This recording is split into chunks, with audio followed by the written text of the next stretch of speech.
നമസ്കാരം. ഞാൻ രാജലക്ഷ്മി പിള്ളൈ, കൊച്ചിയിലെ ഇഗ്നോയിൽ നിന്ന്. ഇന്ന് നമ്മൾ പരാമർശിക്കാൻ പോകുന്നത് BPSC 142-ൻ്റെ യൂണിറ്റ് 10 ആണ്. അതായത് ഇന്ത്യയുടെ പോളിസി, ഈസ്റ്റ് കൺട്രികളുടെ പോളിസികൾ, ഇന്ത്യയുടെ ആക്ടാണത്. അപ്പോൾ ഈ പോളിസികൾ ഏതൊക്കെ വിധത്തിൽ 1990-ൽ നമ്മൾ ഒരു മേജർ ആയിട്ടുള്ള ഒരു ഫോറിൻ പോളിസി ഇനീഷ്യേറ്റ് ചെയ്തു. അതിൻ്റെ പേര് ലുക്ക് ഈസ്റ്റ് പോളിസി എന്നാണ്. കാരണം കിഴക്കുള്ള പോളിസികൾ നോക്കുന്നുള്ള അർത്ഥത്തിൽ. ഇതിൽ നമ്മൾ എന്താണ് ഉദ്ദേശിക്കുന്നുണ്ട്, ഒരു കോമ്പിനേഷനാണ്. എക്കോണമിക്കലി, ധനപരമായിട്ടും ഏതൊക്കെ സ്ട്രാറ്റജി നമ്മൾ ഉപയോഗിക്കാം, ഭാഗങ്ങൾ ഉണ്ടാക്കാം, ഏതൊക്കെ പൊളിറ്റിക്കലായിട്ട് എന്തൊക്കെ കൊണ്ടുവരണം. കാരണം ഈ സമയത്ത് കോൾഡ് വാർ തീർന്നിരിക്കുന്ന സമയമാണ്. അമേരിക്കയുടെയും ബ്രിട്ടൻ, ഈ രണ്ട് മിലിറ്ററി ബ്ലോക്കിന്റെ കോൾഡ് വാർ അവസാനിച്ചു. കോൾഡ് വാർ അവസാനിച്ചു കഴിഞ്ഞപ്പോൾ അതിന്റെ പരിണാമമായിട്ട് വരുന്നത് സോവിയറ്റ് യൂണിയൻ അങ്ങ് ചിന്ന ഭിന്നമായി പോവാണ്. ഡിസ്ഇൻറ്റഗ്രേഷൻ എന്ന് വെച്ചാൽ ചിന്ന ഭിന്നമായി. അപ്പോൾ 1991-ൽ ഈ സോവിയറ്റ് യൂണിയനും തരം താന്ന് പോയി കഴിഞ്ഞ ശേഷം പിന്നെ നമ്മൾ ഇവിടെ കാണുന്നത് ഒരു സോഷ്യലിസ്റ്റ് വ്യൂസിൽ എക്കണോമിക് ഡെവലപ്മെന്റ്, അതായത് ധനപരമായിട്ട് ഏതൊക്കെ വിധത്തിൽ അതിനെ മേലെ കൊണ്ടുവരാം, അതാണ് നമ്മൾ ഈസ്റ്റ് പോളിസി എന്ന് പറയുന്നത്. നമ്മളുടെ രാജ്യം ഈസ്റ്റേൺ സൈഡാണ്. അപ്പൊ ആ പോളിസികൾ ഉണ്ടാക്കണം, നോക്കിയിട്ട് വേണം ചെയ്യാന്നുള്ളതാണ് ഇതിന്റെ പോളിസിന്റെ, ഇന്ത്യാസ് ഈസ്റ്റ് പോളിസിന്റെ ഉദ്ദേശം. ഇവിടെ നമ്മൾ ഉദ്ദേശിക്കുന്നത് ലൈസൻസ് പെർമിറ്റ് രാജ്, അതായത് നമ്മളുടെ തീരുമാനങ്ങൾ, സ്ട്രാറ്റജി എങ്ങനെ എക്സ്പോസ് ചെയ്തിട്ടുണ്ട്, അതിൻ്റെ കൂടെ ഒരു ഫോറിൻ എക്സ്ചേഞ്ച് കൊണ്ടുവന്നിട്ട് അത് നമ്മൾ ഏത് വിധത്തിലായിരിക്കും ഇവിടെ ആപ്ലിക്കേഷൻ കൊണ്ടുവരിക, അതാണ് നമ്മൾ നോക്കുന്നത്. അപ്പോൾ 91-ലാണ്, 90-ൽ നമ്മൾ ഇത് ലോഞ്ച് ചെയ്തു. 91-ൽ ഇതിനെ വേറെ രാജ്യങ്ങളുമായിട്ടുള്ള സംബന്ധത്തോടെ ഇംപ്ലിമെന്റ് ചെയ്യാൻ, അല്ലെങ്കിൽ ചെയ്യാനുള്ള ഒരു ആരംഭം കുറിച്ചു. ഇതില് എക്കണോമിക്, നമ്മള് ധനപരമായിട്ട് എല്ലാ രാജ്യങ്ങളെയും കൊണ്ടുവരണം. അതിനാണ് ഗ്ലോബലൈസേഷൻ എന്ന് പറയുന്നത്. എല്ലാ രാജ്യങ്ങളുടെയും കാര്യകാരണങ്ങൾ സഹിതം ഏതൊക്കെ സാധനങ്ങൾ എക്സ്പോർട്ട് ചെയ്യാം, എന്ത് നമുക്ക് ഇമ്പോർട്ട് ചെയ്യാം, എങ്ങനെയായിരിക്കണം ഫോറിൻ ഇൻവെസ്റ്റ്മെന്റ്, അതിന്റെ പരിണാമം, അതിന്റെ അവസാനം എന്ത് ലെവലിലുള്ള എക്കണോമിക് ഗ്രോത്ത് വരും, അതിന്റെ റേറ്റ് ഒക്കെ അറിയണം. ആ കാലഘട്ടത്തിൽ പ്രൈം മിനിസ്റ്റർ ആയിരുന്ന PV നരസിംഹറാവു ഈ പോളിസികളിനെ ഈസ്റ്റേൺ സൈഡ് ആയിട്ടുള്ള കൺട്രികളോടും സൗത്തിൽ വരുന്ന സൗത്ത് ഈസ്റ്റ് ഏഷ്യയിലുമായിട്ടും സംബന്ധിച്ചിട്ടാണ് കൊണ്ടുപോകുന്നത്. ഇവിടെ നമ്മൾ 1990-ൽ ഈ policy, east Asia policy introduce ചെയ്ത് കഴിഞ്ഞപ്പോൾ ഇവിടെ നമ്മൾ ലിബറലൈസേഷൻ കൊടുക്കുകയാണ്. അതായത് ബിസിനസ് ചെയ്യാനും ഇക്കോണമി, ഇന്ത്യയുടെ ധനപരമായ കാര്യങ്ങൾ പുരോഗതിക്ക് കൊണ്ടുവരാനും വേണ്ടിയിട്ടുള്ള ലിബറലൈസേഷൻ, ഒരു ലിബറലൈസേഷൻ ഒരു അയവ് കൊടുക്കുകയാണ്. ഈ അയവിൽ കൂടെ കൺട്രികൾ തമ്മിൽ, ഈ ഭാഗത്തുള്ള രാജ്യങ്ങൾ തമ്മിൽ നല്ല വിധത്തിലുള്ള കോൺട്രിബ്യൂഷനും നല്ല വിധത്തിലുള്ള ഒരു പരസ്പര ധാരണയും, അതേമാതിരി തന്നെ ബിസിനസ് ഒന്ന് ഉയർത്തിക്കൊണ്ടുവരാനും വലിയ വലിയ മാർക്കറ്റ് കൊണ്ടുവരാനും, നമ്മളുടെ സാധനങ്ങൾ വിറ്റ് പോണം, അതേമാതിരി തന്നെ മനുഷ്യരാശിയുടെ ഉപയോഗത്തിന് ആയിരിക്കണം, മനുഷ്യരാശിക്കുള്ള ബെനിഫിറ്റ് കിട്ടണം. അതിനാണ് നമ്മൾ ഈ ഗ്ലോബലൈസേഷൻ എന്ന് പറയുമ്പോൾ എല്ലാ ലോകത്തിന്റെ ഗ്ലോബിന്റെ എല്ലാ രാജ്യത്തിലും ഒരു എക്കണോമിക്, അതായത് ധനപരമായിട്ടുള്ള ഒരു ലിബറൽ പോളിസി, ഒരു അയഞ്ഞ പോളിസി, അല്ലെങ്കിൽ കുറച്ചുകൂടെ സൗകര്യമായിട്ട് നടത്തിക്കൊണ്ടുപോകാൻ പറ്റുന്ന വിധത്തിലുള്ള ഒരു പോളിസിയാണത്. ഇനി ഈ ഈസ്റ്റ് പോളിസി എന്ന് പറയുന്ന അതിന്റെ എന്താണ് ഉദ്ദേശിക്കുന്നത്? നമ്മൾ ഏറ്റവും താഴത്തോട്ട് നോക്കിക്കൊണ്ടുവരാണെങ്കിൽ, അതിന്റെ അടിത്തട്ടായ വേരിൽ നിന്ന് നോക്കുകയാണെങ്കിൽ, നമ്മൾ മൾട്ടി ഡയമെൻഷണൽ എൻകോംപസിങ്, പല വിധത്തിലുള്ള കാര്യങ്ങളുണ്ട് ഒരു രാജ്യം ഉണ്ടാക്കി എടുത്തു വരുമ്പോൾ. ധനപരമായിട്ടുണ്ട്, ഡിഫൻസ് ഉണ്ട്, പൊളിറ്റിക്കൽ ആയിട്ടുണ്ട്. ഇതൊക്കെ നോക്കുമ്പോൾ സ്ട്രാറ്റജി എന്ന് പറയുന്നാൽ നമ്മൾ എടുക്കുന്ന ഒരു രീതി എന്നാണ് ഉദ്ദേശിക്കുന്നത്.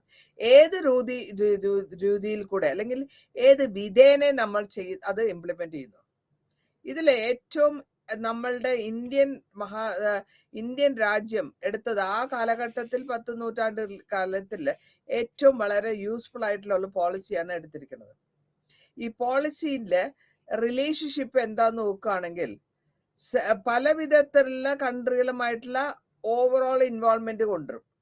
അതേമാതിരി തന്നെ റീജിയണൽ ആയിട്ടുള്ള ആ സ്ഥലത്തിലുള്ള ഇൻവോൾവ്മെന്റും കൊണ്ടിരിക്കും. അതായത് അതാത് സ്ഥലങ്ങളിലുള്ളതും പുറത്ത് രാജ്യങ്ങളിലുള്ളതും ചേർന്ന് ഒരു ഇന്ത്യയുടെ മാതൃക എന്നുള്ള ലെവത്തിൽ നമ്മൾ ഇത് കൊണ്ടിരിക്കുകയാണ്. അപ്പൊ ഈ ഇത്രയും കാര്യമായിട്ട് നമ്മൾ ശ്രദ്ധയോടെ ചെയ്യുമ്പോൾ അതിന് ഒരു നല്ല വിധത്തിലുള്ള ഒരു റിപ്പോർട്ട് കിട്ടണം. അപ്പോൾ നമ്മളുടെ ഉദ്ദേശങ്ങൾ വളരെ ക്ലിയർ ആയിട്ട് നമ്മളും ജീവിക്കണം. Leave and let others also leave എന്ന് പറയാം. അല്ലെങ്കിൽ നമ്മളുടെ പോളിസി പ്രകാരം നമ്മളുടെ കാര്യങ്ങളും ശ്രദ്ധയായിട്ട് പോകണം, എല്ലാ രാജ്യങ്ങളിലും നല്ല വിധത്തിൽ പോകണം. അപ്പൊ ആ പോളിസിന്റെ നടത്തിപ്പാണ് നമ്മൾ ഇനി അടുത്ത് നോക്കുന്നത്. ഇതില് ഇന്തോനേഷ്യ എന്ന് പറയുന്നത് ഇന്തോനേഷ്യ ആർക്കിപ്പലാജോ. ഇതിൽ നമ്മൾ കാണുന്നത് എന്താ വെച്ചാൽ 2500 വർഷങ്ങളായിട്ട് നമ്മളുടെ ഒരു ഈസ്റ്റേൺ സൈഡ് കിഴക്ക് വശത്തിലുള്ള ഈസ്റ്റ് ഏഷ്യ ആയിട്ട് ഇന്ററാക്ട് ചെയ്ത് പോകുന്നവരാണ്. അപ്പോൾ സൗത്ത് ഈസ്റ്റ് ഏഷ്യ സൗത്താണ്, അതായത് തെക്ക് വശമാണ്. തെക്ക് കിഴക്ക് ഭാഗത്തുള്ള കൺട്രികളിൽ ഏറ്റവും പ്രധാനമായിട്ട് വരുന്നത് 3 കൺട്രികൾ നമ്മൾ പറയുന്നുണ്ട്. ഒന്ന് ഇന്ത്യ, പിന്നെ ഒന്ന് ഇന്തോനേഷ്യ. അപ്പോ സിംഗപ്പൂർ, കംബോഡിയ എന്നുള്ള ഈ രാജ്യങ്ങളെല്ലാം കൂടെ ചേർന്ന് വരുമ്പോൾ ഇന്ത്യയും ബാക്കിയുള്ള ഏഷ്യൻ കൺട്രികളും ചേർന്ന് വരുമ്പോൾ ഇന്തോനേഷ്യ അല്ലെങ്കിൽ ഒരു ഗ്രൂപ്പായിട്ട് ആർക്കിപ്പലാഗോ എന്ന് പറയും. അപ്പോ ഇവിടെ നമ്മൾ ഇങ്ങനെ കൂട്ടി എല്ലാവർക്കും, സിംഗപ്പൂർ വളരെ ചെറിയ കൺട്രിയാണ്. അപ്പോൾ എല്ലാവരും ഒപ്പം ബിസിനസ് ചെയ്ത് ഒപ്പത്തിനൊപ്പം വലുതായി വരിക അല്ലെങ്കിൽ പ്രോത്സാഹിപ്പിച്ചു വരിക. ഇപ്പൊ ഇത്രത്തോളം ഒരു ഇന്ത്യൻ രാജ്യത്തിന് ബാക്കിയുള്ള തെക്ക് കിഴക്കൻ രാജ്യങ്ങളിലുള്ളത്തോളം ഇന്ത്യ ആണ് ഏറ്റവും കൂടുതൽ ഈ കാലഘട്ടങ്ങളിൽ നമ്മളെ എല്ലാ വിധത്തിലും എല്ലാ രാജ്യത്തിനെയും പ്രോത്സാഹിപ്പിച്ചിട്ടുള്ളത്. അത് മാത്രമല്ല, ഇന്ത്യയും ചൈനയും ജപ്പാനും നല്ല വിധത്തിലുള്ള ട്രേഡിങ് ബിസിനസ് നടത്തുന്നുണ്ട്. ലോക്കലായിട്ടുള്ള ആൾക്കാരായിട്ട് നടത്തിയിട്ടുണ്ട്. അതേമാതിരി തന്നെ പോർട്ട് സിറ്റീസ് ഉണ്ട്. കിഴക്ക് സൗത്തിലുള്ള കൺട്രികളായിട്ടുള്ള പല വിധത്തിലുള്ള പോർട്ടൊക്കെ ഉപയോഗിച്ചിട്ട് ബിസിനസ് ഡെവലപ്പ് ചെയ്യുന്നു. കമേഴ്സ്യലായിട്ട് എല്ലാ ആക്ടിവിറ്റീസും കൊണ്ടുവരുന്നു. അപ്പോൾ നമ്മൾ പല രാജ്യങ്ങളുമായിട്ട് സംബന്ധിച്ചിട്ടാണ് ഈ ബിസിനസ് നടത്തിക്കൊണ്ടു പോകുന്നത്. അതുകൊണ്ട് എന്താ, നമ്മുടെ രാജ്യവും നന്നാവും, അടുത്ത രാജ്യവും നന്നാവും. അതാണ് നമ്മളുടെ ഇതിന്റെ ഉദ്ദേശം. ഈസ്റ്റ് പോളിസിന്റെ ഉദ്ദേശം അതാണ്. ഇനി ഈ കാലഘട്ടത്തിലാണ് നമ്മൾ കണ്ടിട്ടുള്ളത് കൊളോണിയലിസം ഉള്ള സമയമാണ്. അതായത് ബിസിനസ്സിന് വേണ്ടിയിട്ടാണല്ലോ എല്ലാ യൂറോപ്യൻ കൺട്രികളും ഇന്ത്യയിലേക്ക് വന്നത്, അല്ലെങ്കിൽ ഈ സദേൺ സൈഡിലേക്ക് വന്നത്, അല്ലെങ്കിൽ ഏഷ്യൻ സൈഡിലേക്ക് വന്നത്. അപ്പോൾ അങ്ങനെ വരുമ്പോൾ അവർ വരികയും ബിസിനസ്സുകാരായിട്ട് നാടുകളിൽ വരികയും പല യൂറോപ്യൻ രാജ്യത്തിൽ നിന്ന് ഏഷ്യൻ രാജ്യങ്ങളിലേക്ക് ബിസിനസ്സിന് വേണ്ടിയിട്ട് വരുന്നു. അവർ പിന്നെ അവിടെ സെറ്റിൽ ആവുന്നു, പിന്നെ അവിടുത്തെ മാസ്റ്റേഴ്സ് ആവുന്നു. അപ്പോൾ ഇവരുടെ ഉദ്ദേശം 18ാം 19ാം നൂറ്റാണ്ടിൽ ആ ഇൻഡസ്ട്രിയൽ റവല്യൂഷൻ നടക്കുന്ന സമയത്തും അവരുടെ സയൻസ് ആൻഡ് ടെക്നോളജി വലുതാവുന്ന സമയത്തും പല വിധത്തിലുള്ള കാരണങ്ങളുണ്ട് ഈ കോളനികൾ സ്ഥാപിക്കാൻ. കാരണം അവർക്ക് അവരുടെ ഫാക്ടറികളിൽ ആവശ്യമുള്ള സാധനങ്ങൾ, റോ മെറ്റീരിയൽസ്, ധാതുക്കൾ അല്ലെങ്കിൽ ആവശ്യമുള്ള സാധനങ്ങൾ അവർക്ക് കിട്ടാവുന്നത് ഈ ഈസ്റ്റേൺ കൺട്രികളിൽ അല്ലെങ്കിൽ കിഴക്ക് രാജ്യങ്ങളിൽ നിന്നാണ്. അതിന് മേടിക്കാൻ, അത് സംഭരിക്കാൻ വേണ്ടിയിട്ടാണ് അവർ വരുന്നതും അവരിവിടെ താമസിക്കുന്നതും. പിന്നെ പതുക്കെ നമ്മളെ അവരുടെ കോളനിയാക്കി മാറ്റുകയും ചെയ്തിട്ടുണ്ട്. അവര് നമ്മളുടെ മാസ്റ്ററും നമ്മൾ അവരെ കോളനിയിലുള്ളവര് അടിമകൾ പോലെ ജീവിക്കാൻ തുടങ്ങി. അതാണ് പിന്നെ ലേറ്റർ ഓൺ നമ്മൾക്ക് എന്താ പറയാ, ഈ നാഷണലിസം ഡെവലപ്പ് ആവുന്നതും അവരെ മാറ്റണം എന്നൊക്കെ ഉള്ള ഒരു വിചാരം വരാൻ കാരണം നമ്മൾ ആദ്യം അവരെ അടിമകളമാരി ട്രീറ്റ് ചെയ്ത് കൊണ്ടാണ്. അതിനാണ് ഈ കൊളോണിയലിസം എന്ന് പറയുന്നത്. ഇനി ഇതേ കൊളോണിയലിസം തന്നെ പല വിധത്തിലുള്ള റിലേഷൻസ് ആണ് ഇവിടെ ഉണ്ടാക്കി കൊണ്ടുവന്നിട്ടുള്ളത്. കോമൺ ആയിട്ട് വരുന്ന ഇൻട്രസ്റ്റ് എന്തൊക്കെയാണ്?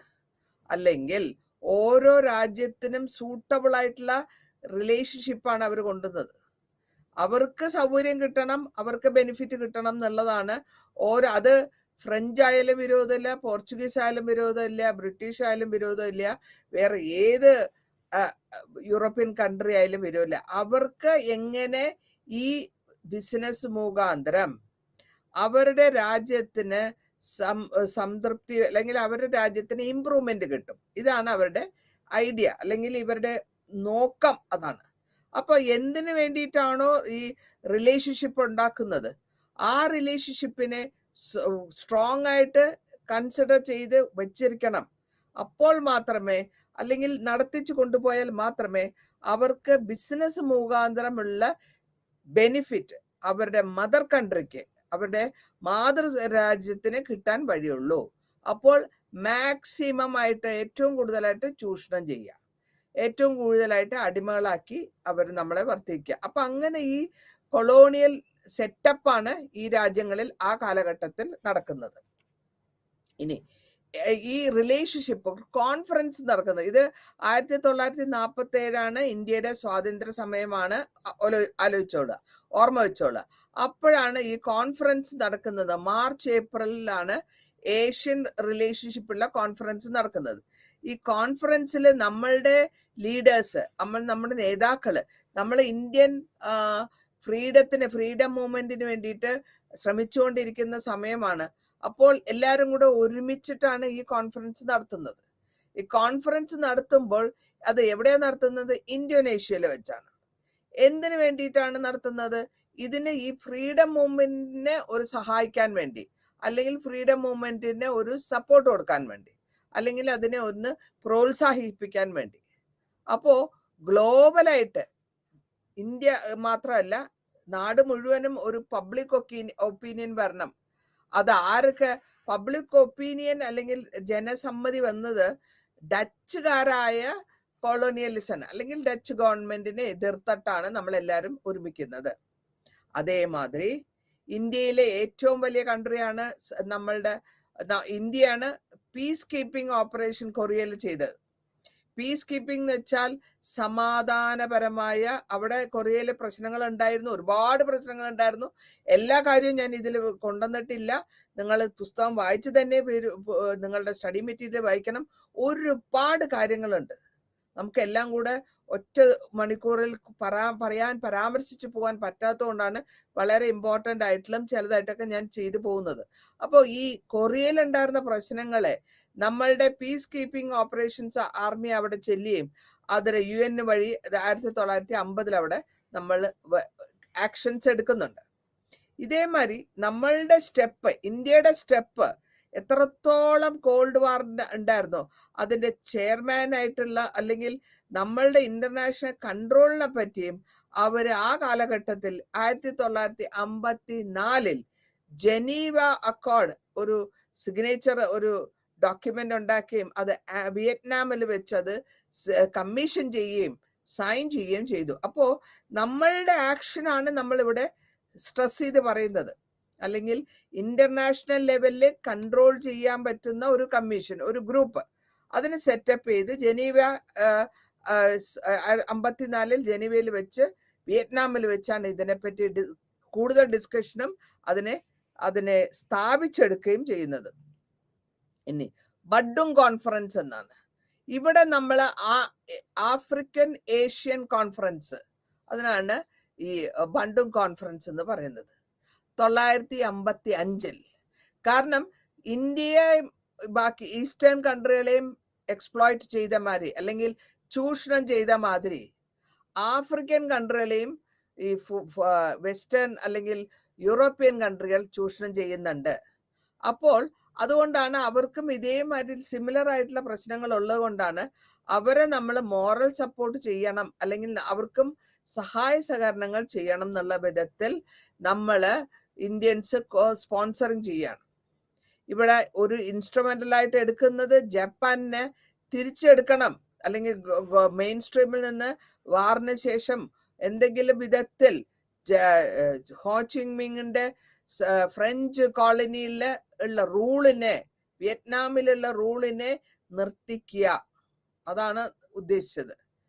അതേമാതിരി തന്നെ ഇന്ത്യയുടെ ഏറ്റവും വലിയ ഒരു അധികാരം അല്ലെങ്കിൽ ഒരു സൃഷ്ടി എന്ന് പറയാവുന്നത്, നമ്മള് പീപ്പിൾസ് റിപ്പബ്ലിക് ഓഫ് ചൈനയെ നമ്മൾ ആദരിക്കുന്നു, വെൽക്കം ചെയ്യുന്നു, ആദരിക്കുന്നു. അവരുടെ ഡിപ്ലോമാറ്റിക് റെക്കഗ്നേഷൻ, അവരുടെ ആ കാര്യങ്ങൾ നമ്മൾ അക്സെപ്റ്റ് ചെയ്യാണ്. റെക്കഗ്നേഷൻ എന്ന് പറഞ്ഞാൽ അക്സെപ്റ്റ് ചെയ്യുക, അല്ലെങ്കിൽ സ്വീകരിക്കുക, സ്വീകാര്യമാക്കുകയാണ്. ഈ communist party, Chinese communist party 1949 ഉണ്ടായതിനെയും നമ്മൾ സ്വീകാര്യമാക്കി എടുക്കുകയാണ് ഈ കോൺഫറൻസിൽ. അത് കൂടാതെ ഇന്ത്യ കടന്ന് ഏഷ്യൻ രാജ്യങ്ങളിൽ കൂടുതലായിട്ട് എത്രത്തോളം ഇനീഷ്യേറ്റീവ് എടുക്കാൻ പറ്റുമോ, ഓരോ രാജ്യങ്ങളും ഫ്രീ ആകുമ്പോൾ, അല്ലെങ്കിൽ ഓരോ രാജ്യത്തിനും ആവശ്യമായ ഫോറിൻ പോളിസി ഉള്ള സഹായ സഹകരണങ്ങൾ ഇന്ത്യ കൊടുക്കുന്നുണ്ട്. അപ്പൊ ഇന്ത്യ എപ്പോഴും എല്ലാ രാജ്യത്തിനെയും സപ്പോർട്ട് ചെയ്യാനാണ് പ്രാഥമികമായിട്ട് നമ്മൾ എല്ലാവരുടെ കൂടെയും സംബന്ധം വെച്ചിട്ടുള്ളത്. അപ്പൊ നമ്മളുടെ റിലേഷൻഷിപ്പിനാണ് നമ്മൾ ഈ ചാപ്റ്ററിൽ പറയുന്നത്. ഈ സ്റ്റഡി മെറ്റീരിയൽ മുഴുവനും ഇന്ത്യയും അടുത്ത രാജ്യങ്ങളും നമ്മൾ എങ്ങനെ വ്യവഹാരം ചെയ്തിരുന്നു, എങ്ങനെയാണ് നമ്മൾ അവരുമായിട്ട് സംബന്ധിച്ചു പോയത് എന്നുള്ളതാണ് ഈ സാരാംശമായിട്ട് എനിക്ക് പറയാനുള്ളത്. അടുത്തതായിട്ട് south east Asian treaty organisation. ഈ സൗത്തിലുള്ള അല്ലെങ്കിൽ തെക്ക് വശത്തുള്ള തെക്ക് കിഴക്കൻ ഏഷ്യൻ രാജ്യങ്ങളുടെ ഓർഗനൈസേഷൻ എന്ന് പറയാം. അപ്പൊ നമ്മള് 1947 വാർ കഴിഞ്ഞ ശേഷം നമുക്ക് ഫ്രീഡം കിട്ടുമ്പോൾ നമ്മളുടെ ഫോറിൻ പോളിസി ആയിട്ട് നമ്മൾ ഒരൊറ്റ കാര്യമേ പറഞ്ഞുള്ളൂ, നമ്മള് US കൂടെയും ഇല്ല, US ഫാറവെയാണ്, ദൂരെയാണ്. USSRന്റെ കൂടെയും റഷ്യയുടെ കൂടെയും ഇല്ല.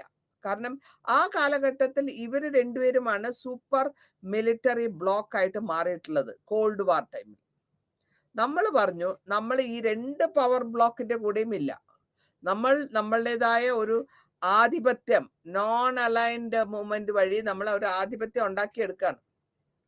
അപ്പോൾ നോൺ അലൈൻമെന്റ് എന്ന് പറയുമ്പോൾ ഞാൻ ആരോടും ജോയിൻ ചെയ്തില്ല, US ജോയിൻ ചെയ്യുന്നില്ല, USSRോടും ജോയിൻ ചെയ്യുന്നില്ല, നമ്മൾ സ്വന്തമായിട്ട് നിൽക്കും.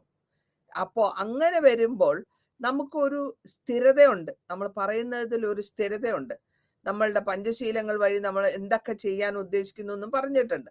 അപ്പൊ ഇത് ആദ്യമായിട്ടാണ് സാധാരണ രാജ്യങ്ങൾ തമ്മിൽ പരസ്പരം എവിടെയെങ്കിലും അടുത്ത രാജ്യമോ സപ്പോർട്ട് ചെയ്യുന്ന രാജ്യത്തിന്റെ കൂടെ ജോയിൻ ചെയ്യാണ് സാധാരണയായിട്ടുള്ള പതിവ്.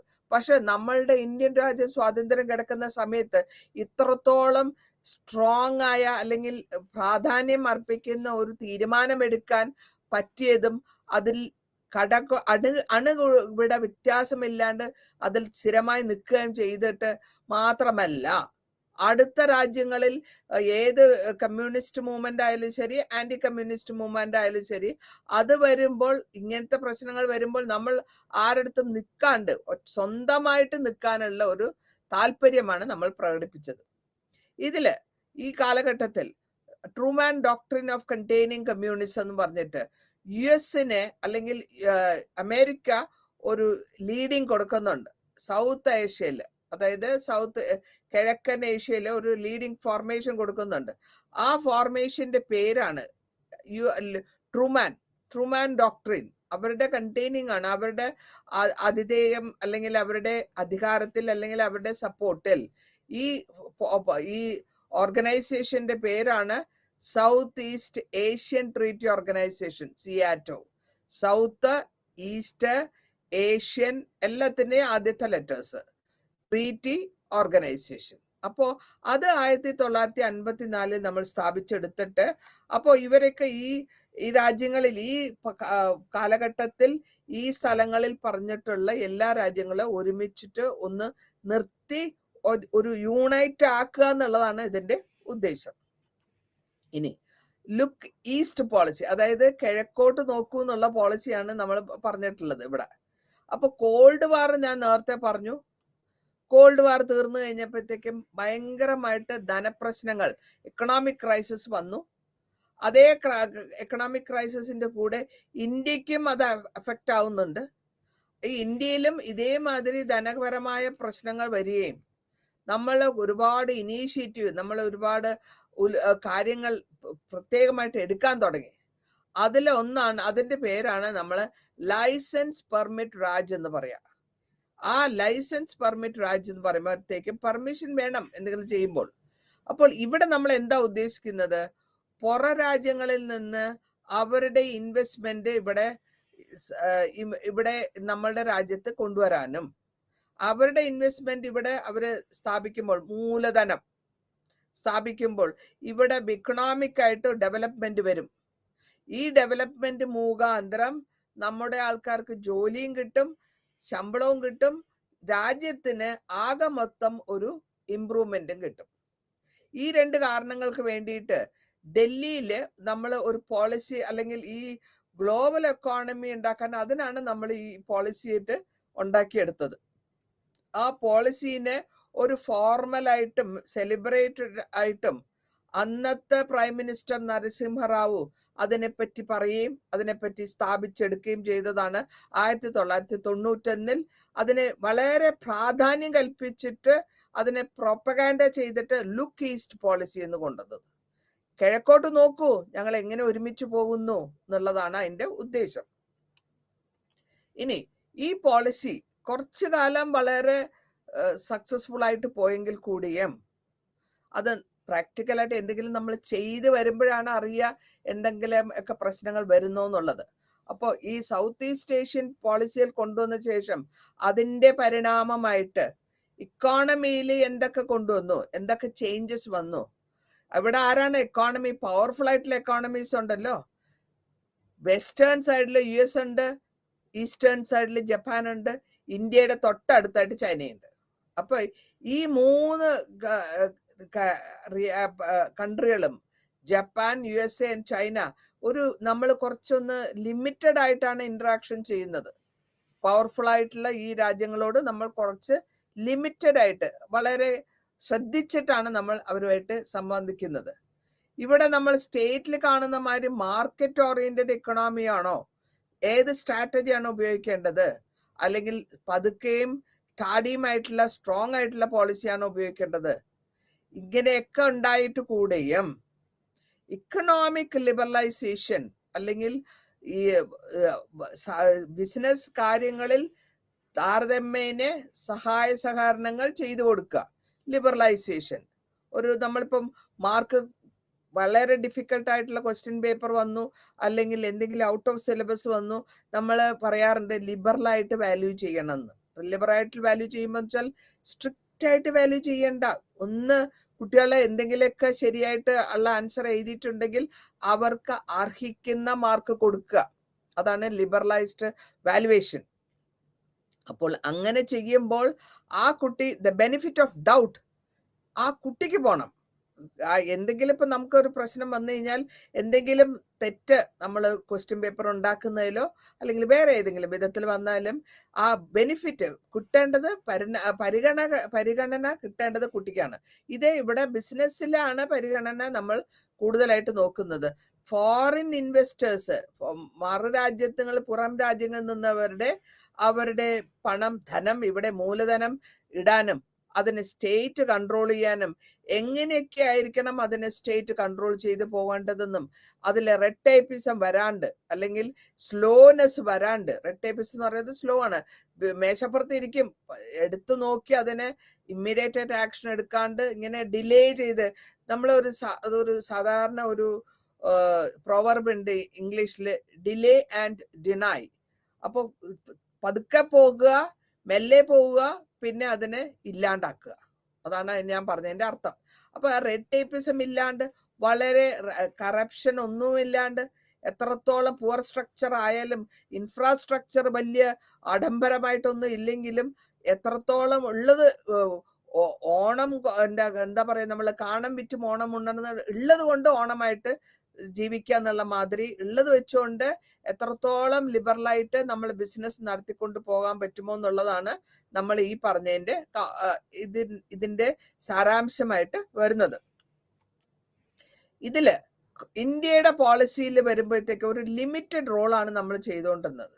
ആ കാലഘട്ടത്തിൽ കോൾഡ് വാർ, ഞാൻ നേരത്തെ പറഞ്ഞു, കോൾഡ് വാർ എവിടെ മുഴുവൻ, ലോകം മുഴുവനും എല്ലാ രാജ്യങ്ങളും ഫേസ് ചെയ്യുന്ന പ്രശ്നമാണ് ഈ കോൾഡ് വാർ. അതായത് വാറിന്റെ ശേഷം, അവസാനിച്ച ശേഷം ഒരു മനസ്താപം ഉണ്ടാവുക, അല്ലെങ്കിൽ ഒരു എന്താ പറയാ, നമ്മള് ഒരു വിശ്വാസക്കുറവുണ്ടാവുക, അല്ലെങ്കിൽ ഒരു പരസ്പരം സംശയകരമായിട്ടുള്ള ഒരു എന്ത് ചെയ്യുമ്പോഴും ഒരു സംശയകരമായിട്ട് പോവുക, അല്ലെങ്കിൽ ഈ മിലിറ്ററി ബ്ലോക്കിന്റെ ഞങ്ങളാണോ വലുത് നിങ്ങളാണോ വലുത് എന്നുള്ളൊരു തോന്നൽ, ഇതൊക്കെ കൂടിയിട്ടാണ് നമ്മൾ കോൾഡ് വാർ എന്ന് പറയാം. മനസ്സിന്റെ അകത്തുള്ള ഒരു അഭിപ്രായ വ്യത്യാസങ്ങൾ. അപ്പൊ സെക്യൂരിറ്റിയെ പറ്റി എല്ലാവർക്കും സംശയമാണ്, അവരെന്തിനാ ഇങ്ങനെ ചെയ്യുന്നേ, എന്തെങ്കിലും കാര്യം ഉണ്ടാവും. അപ്പൊ ആ സെക്യൂരിറ്റി ഇഷ്യൂ ആണോ, അല്ല ഏതെങ്കിലും പെർസെപ്ഷൻ ആണോ, എന്തിനായിരിക്കാം അവരിങ്ങനെ ചെയ്യുന്നത്? ബിലീവ് ചെയ്യണം. എന്തിനു വേണ്ടിയിട്ട് നമ്മൾ അവരെ വിശ്വസിക്കണം, എന്തിനു വേണ്ടിയിട്ട് നമ്മൾ പീസ്ഫുൾ ആയിട്ട് ഇരിക്കണം? ഇപ്പൊ ഇതൊക്കെ മനസ്സിൽ കൂടെ, അല്ലെങ്കിൽ എല്ലാ നേതാക്കന്മാരും അതാത് രാജ്യങ്ങളിലെല്ലാവർക്കും തോന്നാൻ പറ്റിയ ഒരു കോസസ് ആണെന്നുള്ളതാണ് ഈ പറഞ്ഞതിന്റെ അർത്ഥം. 2 പോളിസികൾ കൊണ്ടുവന്നു. ആദ്യത്തെ പോളിസി, പെട്ടെന്ന് അമേരിക്കയുടെ ബേസസ് ഫിലിപ്പൈൻസില് 1992 ഒരു ക്ലോസ് ചെയ്യാണ്. ഫിലിപ്പൈൻസില് അമേരിക്കൻ ബേസ് പെട്ടെന്ന് അങ്ങോട്ട് ക്ലോസ് ചെയ്തു. അതായത് അമേരിക്കൻ ബേസ് എന്ന് പറയുമ്പോൾ അമേരിക്കൻ ആർമി അവിടെ വന്ന് സ്റ്റേഷൻ ചെയ്യും, അതാണ് നടക്കുന്നത്. ബേസ് എന്ന് പറയുന്നത് അതിനാണ്. അപ്പോൾ ഇപ്പോഴും കുവൈറ്റില് അമേരിക്കൻ ബേസ് ഉണ്ട്. അവിടെ നിന്ന് അവരുടെ ആയുധങ്ങളിലും അവരുടെ ഫ്ലൈറ്റ്സും ഉണ്ടാവും. അതുകൊണ്ടാണ് ആ രാജ്യങ്ങളിൽ എന്തെങ്കിലും പ്രശ്നങ്ങൾ, നെയ്ബർഹുഡിൽ എന്തെങ്കിലും പ്രശ്നങ്ങൾ വന്നാൽ വിത്തിൻ സെക്കൻഡ്സ് അവർക്ക് അറ്റാക്ക് ചെയ്യാൻ പറ്റും. കുവൈറ്റ് വാർ സമയത്ത് അതുമാതിരിയായിരുന്നു. അമേരിക്കൻ ബേസ് പെട്ടെന്നായിരുന്നു ഈ അറ്റാക്ക് ഒക്കെ വരുന്നത്. അപ്പോൾ ഇതിനെ ക്ലോസ് ചെയ്തു. അതായത് ഫിലിപ്പൈൻസിലെ 1992 ഉണ്ടായിരുന്ന അമേരിക്കൻ ബേസിനെ പെട്ടെന്ന് അങ്ങോട്ട് ക്ലോസ് ചെയ്തു. എന്താണ് ക്ലോസ് ചെയ്യാൻ കാരണം? രണ്ടാമത്തത്, ചൈനയുമായിട്ട് ചേർന്ന് ഒരു സൂപ്പർ ആയിട്ടുള്ള ഒരു എക്കണോമിക് പെർഫോമൻസിന്റെയും, അല്ലെങ്കിൽ ആർമി, നമ്മളുടെ ആർമീനെ ഒന്ന് മോഡേണൈസ് ചെയ്തെടുക്കുകയും അതിനെ കിട്ടിയ ഒരു ഐഡിയ, ഒരു ഡിസിഷൻ എടുക്കാൻ. അപ്പൊ ആദ്യം ചൈന ഇങ്ങനെ ബാക്കിയുള്ളവരെ റീപ്ലേസ് ചെയ്ത് വരുമ്പോ ജപ്പാനും US-ഉം എക്കണോമിക് പാർട്ട്ണർ എന്നുള്ള ലെവലിൽ പോവാണ്. അപ്പൊ എല്ലാവർക്കും ഒരു ചൈനയുടെ ഡിപ്പെൻഡൻസിനോട് വേണ്ടി വരുന്ന ഒരു സിറ്റുവേഷൻ വരുമ്പോ ഇന്ത്യ എന്താ ചെയ്തത്? ലോങ് ടേമില് വളരെ കാലത്തിന് ശേഷവും പൊട്ടൻഷ്യലായിട്ട് നമ്മൾ ചെയ്തത് റെക്കഗ്നേഷൻ ചെയ്യുക. അപ്പോൾ ഈ ഈസ്റ്റ് ഏഷ്യൻ കൺട്രികൾ, അതായത് കിഴക്ക് ഉള്ള രാജ്യങ്ങളെ 1997-98 ഫൈനാൻഷ്യൽ ക്രൈസിസ്, ധനപരമായ ഒരു പ്രശ്നങ്ങൾ വഴി കൺട്രോൾ ചെയ്യാം, അല്ലെങ്കിൽ ധനപരമായ ഒരു പ്രശ്നങ്ങൾ ഉണ്ടാകുന്ന സമയത്ത് ലോങ് ടേം പൊട്ടൻഷ്യാലിറ്റി, ലോങ് ടേമിലുള്ള പോളിസികളാണ് നമ്മൾ നോക്കുന്നത്. അപ്പോൾ ആ ഇന്ത്യയുടെ ഒരു ആധിപത്യം, അല്ലെങ്കിൽ ഇന്ത്യയുടെ ആക്ഷൻ ഒന്ന് ഇങ്ങനെയുള്ള ഒരു ഈസ്റ്റ് ഏഷ്യൻ കൺട്രികളിൽ വന്നിട്ടുള്ള ഈ ഫൈനാൻഷ്യൽ ക്രൈസിസിനെ എങ്ങനെ നേരിടും, ഇതായിരുന്നു നമുക്ക് പ്രശ്നമായിട്ട് വന്നത്. ഇനി ലുക്കിംഗ് ടു എൻഗേജിങ് ഈസ്റ്റ്, കാരണം നമ്മൾ കാണുന്നു, നമ്മൾ എന്താണോ കിഴക്ക് കമ്പനികൾ ചെയ്യുന്നത് അതിനെ മാറ്റി നമ്മൾ എന്ത് ചെയ്യാൻ പറ്റും? ഇത് 2000-ലാണ്, അതായത് 2000-ന്റെ വർഷത്തിന്റെ തുടക്കത്തിൽ ഒരു പെട്ടെന്നുള്ള ഒരു ഷിഫ്റ്റ് വരുന്നുണ്ട്, ഒരു ചേഞ്ചസ് വരുന്നുണ്ട് ഇന്ത്യയുടെ. എന്ത് കാരണം കൊണ്ടാണ് ഇന്ത്യയുടെ നോട്ടത്തിൽ 2 ചേഞ്ചസ് കൊണ്ടുവരുന്നത്? ഇന്ത്യ എന്താ ഉദ്ദേശിച്ചത്?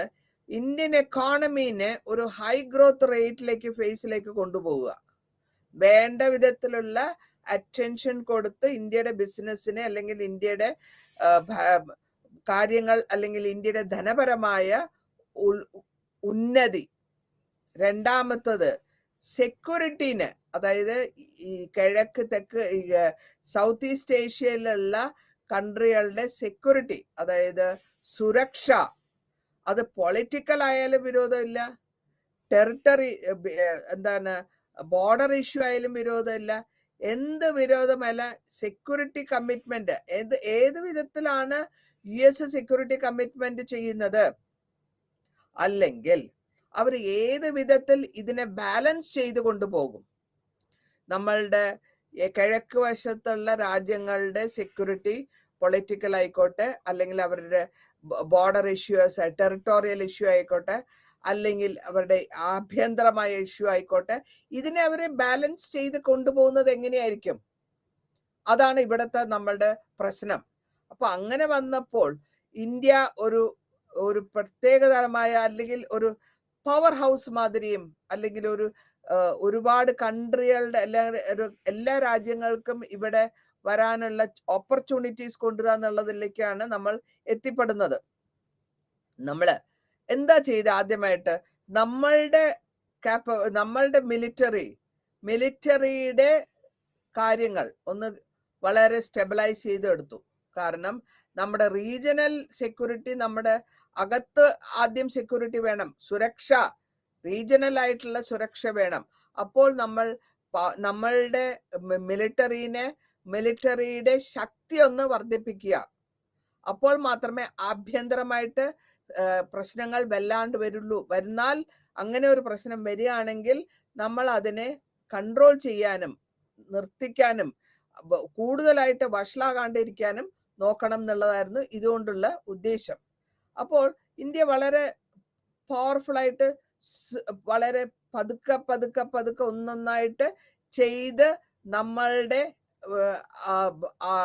മിലിറ്ററിനെയും നമ്മളുടെ സുരക്ഷാ വിധം, എങ്ങനെ സുരക്ഷ ചെയ്യുന്നത് മിലിറ്ററി ആണല്ലോ, മിലിറ്ററിയും ആർമിയുമാണ്. അപ്പൊ അതിനെ എത്രത്തോളം നമുക്ക് പ്രോത്സാഹിപ്പിച്ച് സുരക്ഷ കൂടുതൽ കിട്ടാൻ പറ്റും, അല്ലെങ്കിൽ കൂടുതൽ രാജ്യത്തുള്ള ഓരോ വ്യക്തിക്കും എത്രത്തോളം നല്ലൊരു സുരക്ഷ ഗവൺമെന്റിന് കൊടുക്കാൻ പറ്റും എന്നുള്ളതാണ് നമ്മൾ ഈ നോക്കിയതിന്റെ അർത്ഥം.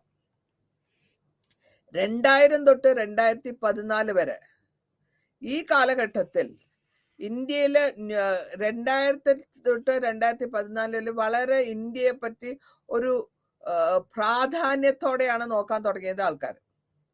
ഇതില് സൗത്ത് ഈസ്റ്റ് ഏഷ്യയും അതേമാതിരി തന്നെ ബാക്കിയുള്ളവർക്ക് ഇവിടെയുള്ള രാജ്യങ്ങളും ഈ സൗത്ത് ഈസ്റ്റ് ഏഷ്യ ഇന്ത്യയുടെ ഗ്രോത്ത് അല്ലെങ്കിൽ ഇന്ത്യയുടെ പോളിസികൾ എന്ന് പറയാം, ഇതിനെ വളരെ കൗതുകത്തോടെ നോക്കാൻ തുടങ്ങി. ഇതെങ്ങനെയാണ് ഇത്രയും കാര്യങ്ങളൊക്കെ ഇവർ ചെയ്തു കൂട്ടുന്നത്. അതേസമയം തന്നെ ചൈന എന്ത് ചെയ്തു?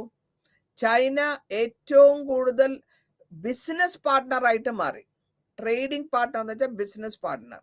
അവിടെ നമ്മളുടെ റിലേഷൻഷിപ്പിനെയും ബേസിക് ആയിട്ടുള്ള ഇന്ത്യയും ജപ്പാനും റിലേഷൻഷിപ്പ് ഒരു സൈഡില്, പിന്നെ ഇന്ത്യയും USA തമ്മിലുള്ള റിലേഷൻഷിപ്പ്, അതേമാതിരി ഇന്ത്യയും ഏഷ്യൻ കൺട്രികളുമായിട്ടുള്ള റിലേഷൻഷിപ്പ്. കാരണം നമ്മൾ ആരുടെയും ബ്ലോക്കിൽ ജോയിൻ ചെയ്തിട്ടില്ല. നമ്മൾ നേരത്തെ ഞാൻ പറഞ്ഞു നോൺ അലൈൻമെന്റ് പ്രോഗ്രാം. സോ നമുക്ക് ബിസിനസ് റിലേഷൻഷിപ്പ് US-ഉമായിട്ടും ചെയ്യാം, പവർഫുൾ ആയിട്ടുള്ള വെസ്റ്റേൺ കൺട്രി ആയിട്ടും ചെയ്യാം, ജപ്പാനുമായിട്ടും ചെയ്യാം. കാരണം നമ്മൾ ആരുടെയും കൂടെ ജോയിൻ ചെയ്യാതെ നമ്മുടെ സ്വന്തമായ ഒരു തീരുമാനത്തിൽ നിന്നുകൊണ്ടാണ് നോൺ അലൈൻമെന്റ് പ്രോഗ്രാം വഴി നമുക്ക് ഇത് അച്ചീവ് ചെയ്യാൻ പറ്റി. അല്ലെങ്കിൽ അവരുടെ ശത്രു എന്റെ ശത്രു എന്നുള്ള ലെവലിലായി പോയെന്നെ. അതില്ല, ഇന്ത്യയെ സംബന്ധിച്ചിടത്തോളം അത് വരുന്നില്ല. അപ്പൊ അതുകൊണ്ട് ഇന്ത്യക്ക് സ്വന്തമായിട്ടുള്ള ഒരു പോളിസി ഉണ്ടാക്കാനും അതിൽ സ്ഥിരമായിട്ട് നിൽക്കാനും അതിന് ദൈനംദിനം ജീവിതത്തിൽ ഇന്ത്യയുടെ ചരിത്രത്തിൽ അതിനെ പ്രാക്ടീസ് ചെയ്യിക്കാനും പറ്റി എന്നുള്ളതിന്റെ അർത്ഥം അതാണ്. അതിന്റെ കൂടെ ഒരു സ്ട്രോങ് ആയിട്ടുള്ള ഒരു multi dimensional policy. Multi dimension എന്ന് പറയുമ്പോൾ ഒരു ഡൈമെൻഷൻ മാത്രമല്ല, പല വിധത്തിലും എല്ലാ ഏരിയകളിലും നമ്മൾ പോളിസികൾ എത്രത്തോളം നമുക്ക് ഉപകരിക്കാൻ പറ്റും, എല്ലാ വിത്ത് ഇൻഡസ്ട്രി ആയിക്കോട്ടെ, ബിസിനസ് ആയിക്കോട്ടെ, അഗ്രികൾച്ചർ ആയിക്കോട്ടെ, റിലേഷൻഷിപ്പ് ആയിക്കോട്ടെ, കൾച്ചർ ആയിക്കോട്ടെ, എങ്ങനെ നമുക്ക് മൾട്ടി ഡൈമെൻഷണൽ പോളിസിയിലാണ് നമ്മൾ അതിന് വ്യത്യാസങ്ങൾ കൊണ്ടിരിക്കുന്നത് ഈ കാലഘട്ടത്തിൽ 2000 തൊട്ട് 2014. പൊളിറ്റിക്കൽ എൻഗേജ്മെന്റ് എങ്ങനെയാണെന്ന് നോക്കാം. പൊളിറ്റിക്കൽ എൻഗേജ്മെന്റ് വരുമ്പോഴത്തേക്ക് 2 ഡൈമെൻഷണൽ പോളിസിയാണ്, 2 പൊളിറ്റിക്കലി. ആദ്യത്തത് റീജിയണൽ ലെവലിലുള്ളത്, പിന്നത്തത് എക്സ്പെഷ്യലി ഏഷ്യൻ കൺട്രികളായിട്ട്. അപ്പൊ ലിങ്കേജ് കണക്ഷൻസ് ഉണ്ടാക്കുക റീജിയണൽ ലെവൽ. പിന്നെ അതിന്റെ കൂടാണ്ട് ഇന്ത്യയുടെയും ഏഷ്യൻ സമ്മിറ്റ് മീറ്റ് അല്ലെങ്കിൽ മീറ്റിംഗ്സ് വെക്കുക 2002. ആ മീറ്റിങ്ങിൽ ആ കൺട്രികളുടെ നേതാക്കന്മാരെ വിളിക്കുക, അവര് ഈ മീറ്റിങ്ങിൽ അറ്റൻഡ് ചെയ്യാൻ പറയുകയും അത് റെഗുലർ ആയിട്ട് മീറ്റിംഗ് നടത്തണം. 2002 മുതൽ റെഗുലർ ആയിട്ട്, സമ്മിറ്റ് എന്ന് വെച്ചാൽ മീറ്റിംഗ് എന്നാണ് അർത്ഥം, അത് നടത്തുകയും അവിടെ ഡിസ്കസ് ചെയ്യുകയും വേണം. നമുക്ക് ആവശ്യം, നമ്മുടെ പ്രശ്നങ്ങൾ ഇരുന്ന് ചർച്ച മുഖാന്തരം ഡിസ്കസ് ചെയ്ത് കൊണ്ടുപോവാ 2005. അപ്പൊ ഇങ്ങനത്തെ ഡിഫൻസ് മിനിസ്റ്റേഴ്സിന്റെ മീറ്റിംഗ് ഒക്കെ നടത്തി 2010. ഡിഫൻസ് മിനിസ്റ്റേഴ്സ് പറയുമ്പോൾ നമ്മുടെ പൊളിറ്റിക്കല് എല്ലാ കാര്യങ്ങൾക്കും ഡിഫൻസ് മിനിസ്ട്രി ആണ് ആൻസർ പറയേണ്ടത്.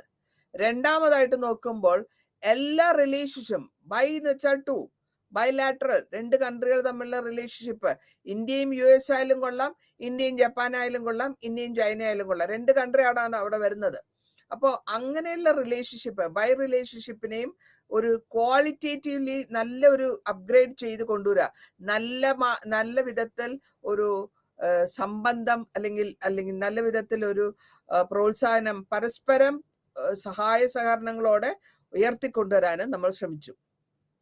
അങ്ങനെ അതില് നമ്മൾ കൊണ്ടുവന്നത് സിംഗപ്പൂർ, വിയറ്റ്നാം, ജപ്പാൻ, ഇന്തോനേഷ്യ, മയൻമാർ.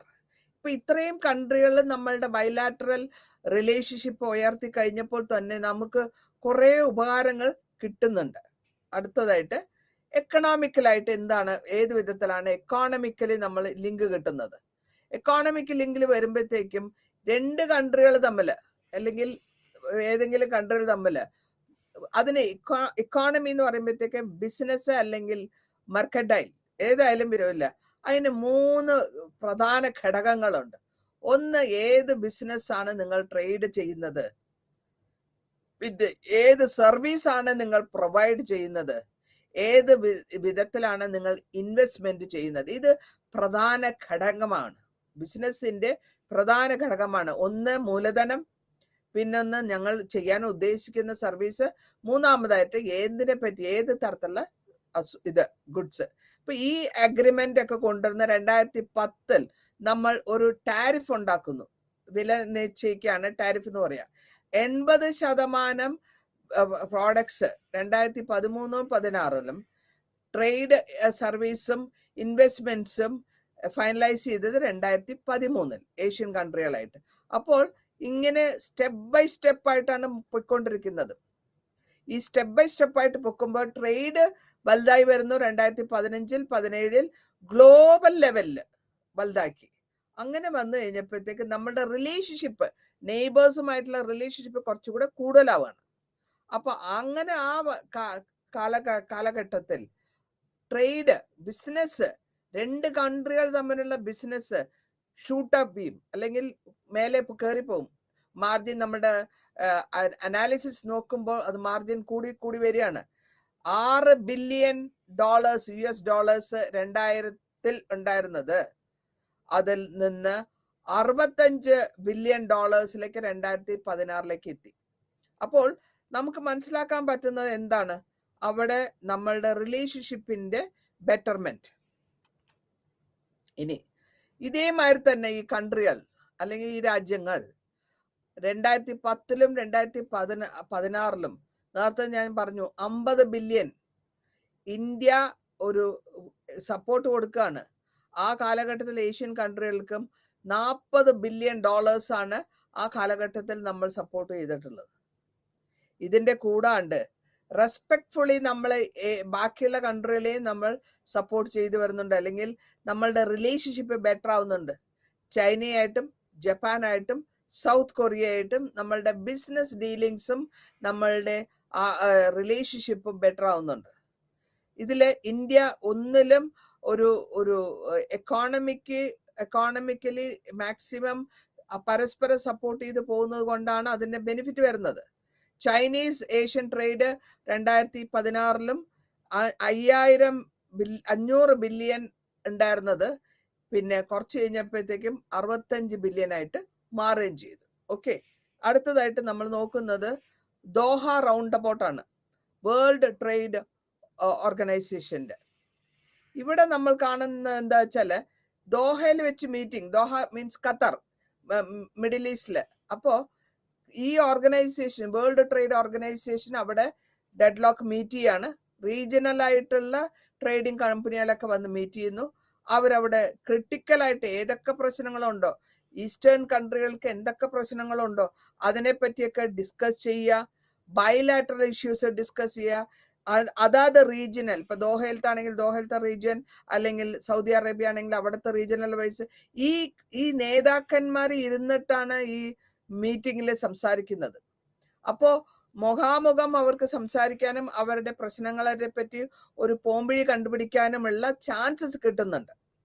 അപ്പോ അത് മാത്രമല്ല, ഇന്ത്യയെ സംബന്ധിച്ചിടത്തോളം ഒരു comprehensive economic partnership agreement sign ചെയ്യുന്നുണ്ട്. ഇന്ത്യ ഇനീഷ്യേറ്റീവ് എടുത്തിട്ട് ഒരു കോംപ്രിഹെൻസീവ് ആയിട്ടുള്ള ധനപരമായിട്ടുള്ള ഒരു ഘടകത്തോടെ എല്ലാ പാർട്ട്ണർഷിപ്പും ഏതേത് രാജ്യങ്ങളുടെ കൂടെയാണ് നമ്മൾ സൈൻ ചെയ്യുന്നത്? ഒന്ന് ജപ്പാൻ, നമ്മൾക്ക് എല്ലാവരുമായിട്ടും നന്നായിട്ട് പോകണം, എല്ലാവരുമായിട്ടും നല്ല വിധത്തിലുള്ള ബിസിനസ് നടത്തണം.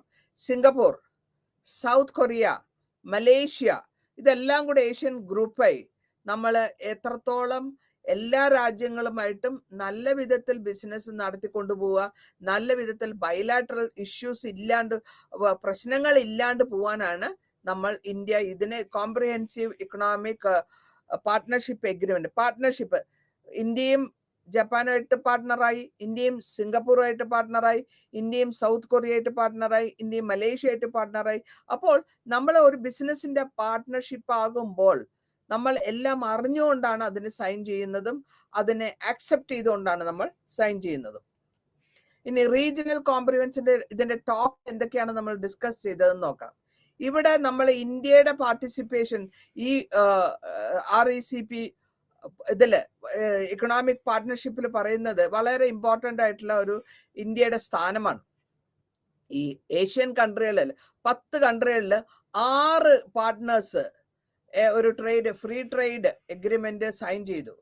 അത് മാത്രമല്ല, ഈ നമ്മളുടെ ഈ പാർട്ട്ണർഷിപ്പ് ബിസിനസ് അല്ലെങ്കിൽ ഈ പാർട്ട്ണർഷിപ്പ് ഓർഗനൈസേഷൻ ഉദ്ദേശിക്കുന്നത് ലോകത്തിന്റെ ലാർജസ്റ്റ് ആയിട്ടുള്ള ഫ്രീ ട്രേഡ് റീജിയനാക്കി മാറ്റാനാണ് നമ്മൾ ഉദ്ദേശിക്കുന്നത്.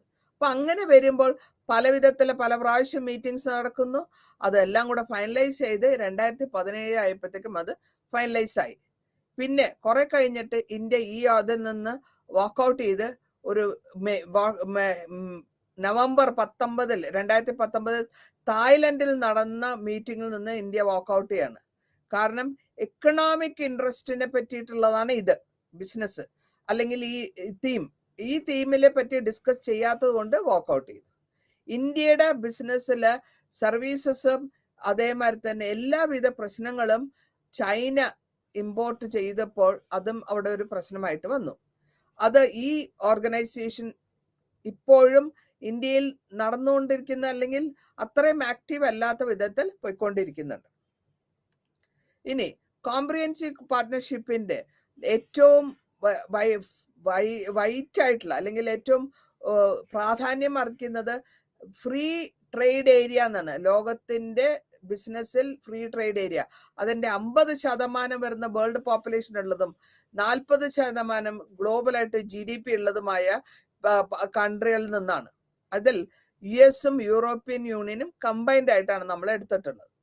ഇത് കൂടാണ്ട് തന്നെ നമ്മൾ പല മെഷേഴ്സ് എടുത്തിട്ടുണ്ട്. വേൾഡ് ഡൈനാമിക് കൺസ്ട്രക്ഷൻ അല്ലെങ്കിൽ 5 ട്രില്യൺ ഫോറിൻ എക്സ്ചേഞ്ച് ഉപയോഗിച്ചിട്ടുള്ള റിസർവ് ചെയ്ത് കൂടുതലായിട്ടുള്ള രാജ്യങ്ങളെ സഹായിക്കാം. അതേമാതിരി തന്നെ സ്ട്രോങ് ആയ വാല്യൂ ചെയിൻസ്, പ്രൊഡക്ഷൻ എത്രത്തോളം നന്നാക്കാം, എക്സ്പെക്ടേഷൻ എത്രത്തോളം നന്നാക്കാം, ഇന്ത്യയുടെ എക്കണോമിക് ഇന്റഗ്രേഷൻ എങ്ങനെ കൊണ്ടുവരാം, ഫോറിൻ ഇൻവെസ്റ്റ്മെന്റ് എങ്ങനെ കൊണ്ടുവരാം, ഇന്ത്യയുടെ മാനുഫാക്ചറിങ് സെക്ടറിനെ എത്രത്തോളം നന്നാക്കാം. അപ്പോൾ കാച്ചിങ് അപ്പ്, നമ്മളുടെ ബെനിഫിറ്റ് ഇതിന്റെ ഒപ്പത്തിനൊപ്പം അല്ലെങ്കിൽ ഇതിന്റെ പുരോഗതിക്ക് അനുസരിച്ച് നമ്മൾ പെട്ടെന്ന് കാച്ചപ്പ് ചെയ്യാൻ വേണ്ടിയിട്ടുള്ള ഒരു ശ്രമമാണ് നടത്തുകൊണ്ടിരിക്കുന്നത്. ഡിഫൻസും സ്ട്രാറ്റജിക് കോപ്പറേഷനും. ഇവിടെ നമ്മൾ ഡിഫൻസ് എന്ന് പറഞ്ഞാൽ ഒരു കൺട്രിയുടെ 95% നമ്മളുടെ ബഡ്ജറ്റിൽ പോകുന്ന ഡിഫൻസിനാണ്. കാരണം ഡിഫൻസ് വളരെ സ്ട്രോങ് ആയിട്ട് ഇരുന്നാൽ മാത്രമേ നമുക്ക് സെക്യൂരിറ്റി ഉണ്ടാവുള്ളൂ. ആ സെക്യൂരിറ്റി ഉണ്ടെങ്കിൽ മാത്രമേ നമുക്ക് ബാക്കിയുള്ള പുരോഗതി ഉണ്ടാവുള്ളൂ. അപ്പൊ അതുകൊണ്ട് ഡിഫൻസും വളരെ ഇമ്പോർട്ടൻ്റ് ആയിട്ടുള്ള ഒരു സ്ട്രാറ്റജിയാണ്.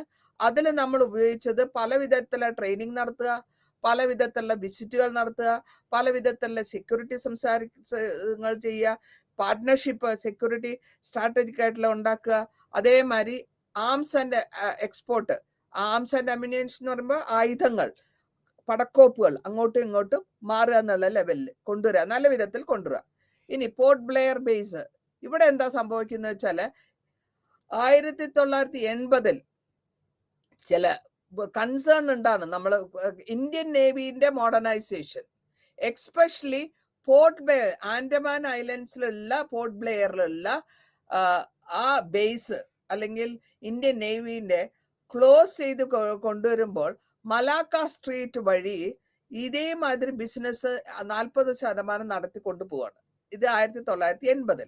അപ്പോൾ ഇതിൽ എന്താ ഉദ്ദേശിക്കുന്നത്, ഇന്ത്യൻ നേവിക്ക് ഈ സ്ട്രീറ്റ് ഒന്ന് സ്റ്റോപ്പ് ചെയ്ത് കൊണ്ടുവരണം വേണമെങ്കിൽ. അപ്പോൾ ഈ കോൾഡ് വാറിന്റെ സമയ കാലഘട്ടങ്ങളിൽ ഇന്ത്യ പ്രൊവൈഡ് ചെയ്തു. എന്ത് പറഞ്ഞു, നല്ല വിധത്തിൽ ഒരു ഭയമില്ലാണ്ട്, നമ്മളുടെ ഡിഫൻസിനെ പറ്റിയുള്ള ഒരു ലിങ്കിന്റെ ഭയമില്ലാണ്ട് നമ്മൾ കൺട്രികൾ പരസ്പരം സംസാരിച്ചു കൊണ്ടുപോകണം. അപ്പോഴാണ് ഇന്ത്യ വന്നിട്ട് ഇവിടുത്തെ സീനിയർ ഓഫീസേഴ്സിനെയും സൗത്ത് ഈസ്റ്റേൺ നേവീസ് ഇന്തോനേഷ്യയും മലേഷ്യയും ആൻഡമാൻസും എല്ലാം കൂടെ സംസാരിച്ച് ജോയിന്റ് എക്സസൈസ്, കടലിൽ ജോയിന്റ് എക്സസൈസ് നടത്തുക. എക്സസൈസ് നടത്തി ഒരു നമ്മളുടെ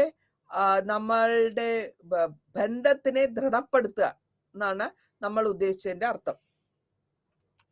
മലാക്ക സ്ട്രീറ്റ്, ഈ മലാക്ക സ്ട്രീറ്റ് വഴി നമ്മൾ ഇന്തോനേഷ്യയും അണ്ടർടേക്ക് ചെയ്തത്, ഇന്തോനേഷ്യയും തായ്ലാൻഡും രണ്ടും ക്ലോസ് ആണ് മലാക്ക സ്ട്രീറ്റിൽ.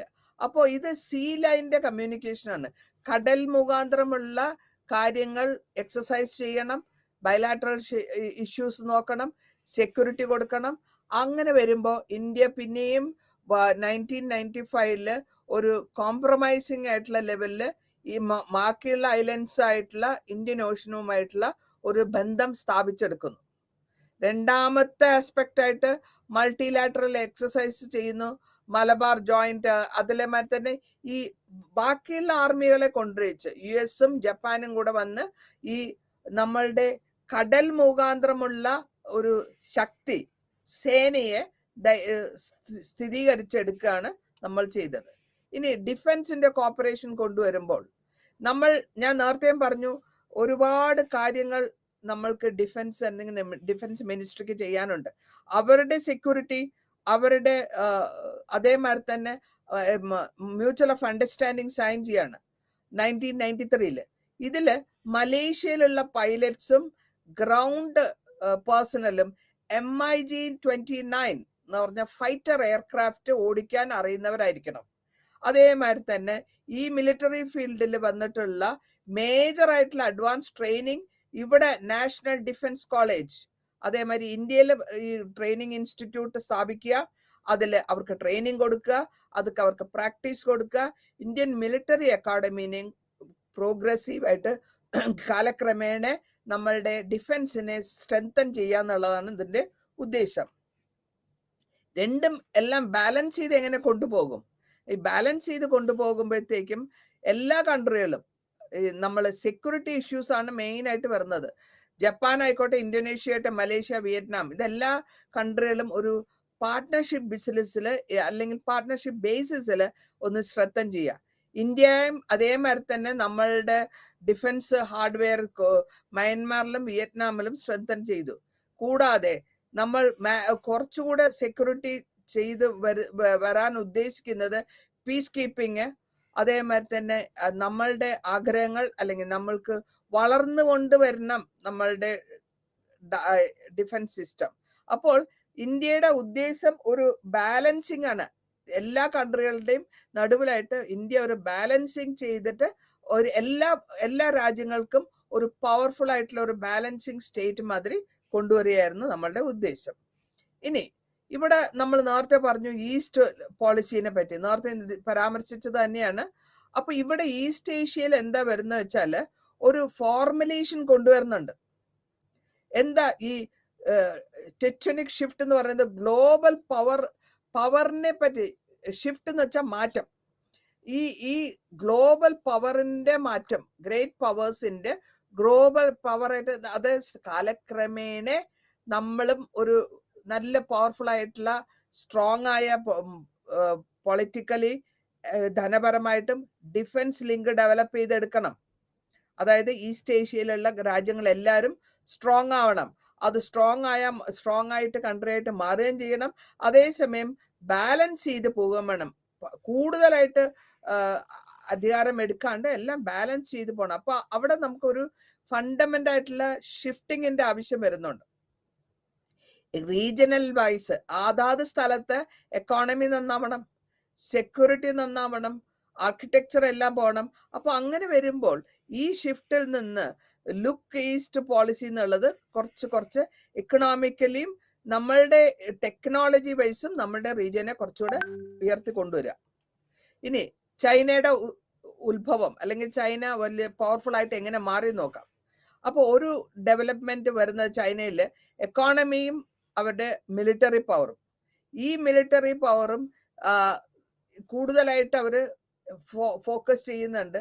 അത് മാത്രമല്ല ഇതിന്റെ കൺസേൺ എന്താന്ന് വെച്ചാല് അസർട്ടീവ് ആയിട്ടുള്ള ആക്ഷൻസ് ആണ്. അതായത് അസർട്ടീവ് എന്ന് വെച്ച് കഴിഞ്ഞാല് നിർബന്ധമായിട്ടുള്ള ആക്ടിവിറ്റീസ്. അങ്ങനെ വരുമ്പോഴത്തേക്കും അവരുടെ ടെറിട്ടോറിയൽ ക്ലെയിം, ഇപ്പൊ തന്നെ ഞാൻ മിഞ്ഞാന്ന് പറഞ്ഞു, ആ കപ്പൽ അവിടെ വന്ന് കിടപ്പുന്നുണ്ട്, ചൈനയുടെ അയച്ചിട്ടുള്ള കപ്പല്. പെർമിഷൻ മേടിക്കുമ്പോൾ അവർ മേടിച്ചിട്ടുള്ളത് പാസഞ്ചർ ഷിപ്പിനാണ്, അല്ലെങ്കിൽ ലഗേജ് കൊണ്ടുപോകാൻ. പക്ഷെ വന്ന് കിടക്കുന്നത് ആർമിയുടെ ഡിഫൻസിന്റെ ഷിപ്പാണ്. മുഴുവൻ സാറ്റലൈറ്റ്സ് ഇന്ത്യയുടെ കാര്യങ്ങൾ അറിയാൻ വേണ്ടിയിട്ട്. അപ്പൊ അങ്ങനെ വരുമ്പോൾ അതാണ് അസർട്ടീവ് ആയിട്ടുള്ള ഒരു കാരണം, അല്ലെങ്കിൽ കൂടുതലായിട്ടുള്ള ചൈനയുടെ ഇന്റർഫിയറൻസ്. അപ്പൊ ചൈന പതുക്കെ വളരെ പവർഫുൾ ആയിട്ടുള്ള കൺട്രി ആയിട്ട് മാറുകയാണ്. അങ്ങനെ വരുമ്പോൾ അവസാനം വരാൻ പോകുന്നത് വാറായിരിക്കും. വാറിന്റെ കൂടെ കോൺഫ്ലിക്ട്സ് കൂടുതലാകുകയും ചെയ്യും. ഇനി റീജിയണൽ സ്റ്റെബിലിറ്റി നോക്കുമ്പോൾ ഓരോ സ്ഥലത്തെയും നമ്മൾ സ്റ്റെബിലൈസ് ചെയ്ത് കൊണ്ടുപോകണം. ചൈന ആയിക്കോട്ടെ, US ആയിക്കോട്ടെ, എല്ലാ രാജ്യങ്ങളും ഈസി ആയിട്ട്, ജപ്പാൻ, ഓസ്ട്രേലിയ, ഇന്ത്യയുമായിട്ടുള്ള റീജിയണൽ അഫയേഴ്സിൽ ഒരു താരതമ്യേന ശ്രദ്ധമായിട്ട് പോകണം.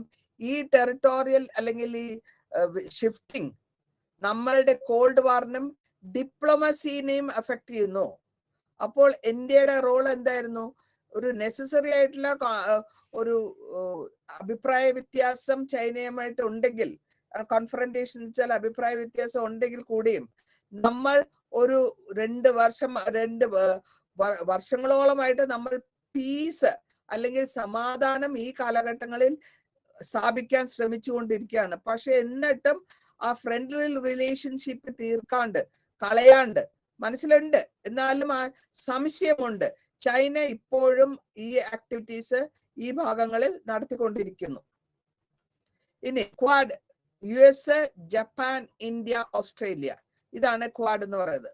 ഇവിടെ ഈ കൺട്രികൾ, 4 കൺട്രികളും കൂടെ ക്വാഡ്രാറ്ററൽ കൺട്രികൾ. ഇവിടെ നമ്മളുടെ ഇഷ്യൂസ് എന്താന്ന് വെച്ചാല് റെഫറൻസ് വന്നിട്ട് ഈസ്റ്റേൺ സെക്യൂരിറ്റി, അതേമാതിരി തന്നെ കോപ്പറേഷൻ, റീജിയണൽ ആയിട്ടുള്ള കൺട്രികളുടെ സ്റ്റെബിലൈസേഷൻ, ഇതാണ് നമ്മൾ ഉദ്ദേശിച്ചത്. മൾട്ടിലാറ്ററൽ എൻഗേജ്മെന്റിൽ നമ്മൾ എന്താ ചെയ്തത് വെച്ചാൽ 2007 ഒരു സെക്യൂരിറ്റി ഡയലോഗ് വെച്ചു. ഓസ്ട്രേലിയ, ജപ്പാൻ, US ഈ 3 കൺട്രികളും ഒരു മിലിറ്ററി എക്സസൈസ്, ജോയിന്റ് ആയിട്ടുള്ള മിലിറ്ററി എക്സസൈസ് ചെയ്യാമെന്ന് ധാരണയിലെത്തി. അതിൽ മാറി നിന്നത് ചൈനയാണ്. അവർക്ക് ഇതിൽ ഈ ഇൻഡോ പസഫിക് ഈ എക്സസൈസ്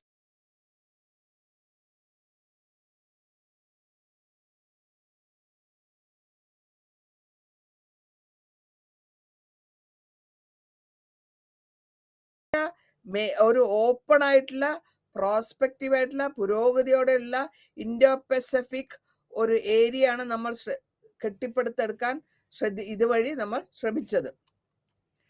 ഈസ്റ്റ് പോളിസിന്റെ തന്നെ കണ്ടിന്യൂ ചെയ്യാൻ ഇവിടെ ഈ വേരിയസ് ആയിട്ടുള്ള പല വിധത്തിലുള്ള പോളിസികൾ നമ്മൾ ഉത്ഭവിപ്പിച്ചു. ഈസ്റ്റ് പോളിസിയിൽ കൊണ്ടുവന്ന് ഇംപ്രൂവ് ചെയ്ത് കൊണ്ടുവരുമ്പോഴത്തേക്കും പതുക്കെ അതിൽ ഒരു വ്യത്യാസങ്ങൾ വരാൻ തുടങ്ങി.